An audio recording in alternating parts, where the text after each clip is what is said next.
One, ayan, sipag lang nandito na naman tayo sa ating bukid at ako nga ay nagtatanim ng San Fernando. Kung hindi po kayo familiar kung ano po yung San Fernando, it's same lang sa gabi. Kung may gabi, may San Fernando. Yung San Fernando lang hindi nakakain yung dahon, unlike sa gabi nakakain. So, ito yun. Ito yung ating itatanim, guys. So, ito yung dahon niya. Ayan, hindi siya nakakain. Hindi siya katulad ng gabi. So, ito yung ating itatanim. Yan. Sipag lang. Tanim time. So, magtanim tayo. Ito ay tanggalin natin yung mga old na dahon. Kasi, yan ay susuloy din. So, ayan, tinanggal ko na yung mga lumang dahon, guys.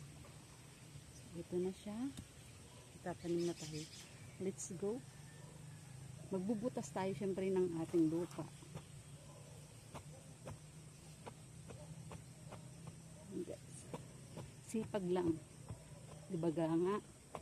Sabi lang, kapag mayroon kayong tanim, mayroon tayong aanihin. Ako'y nasa kalagitnaan ng sikat ng araw.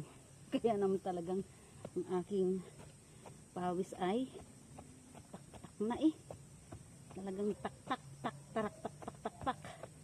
Yan, guys, butasan natin ng malalim dahil malaki yung ating suwin ilalagay. Yan, guys, so ayan, malalim na to.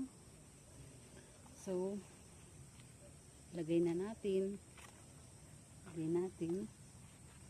guys. Yan, para pantay. So, diba?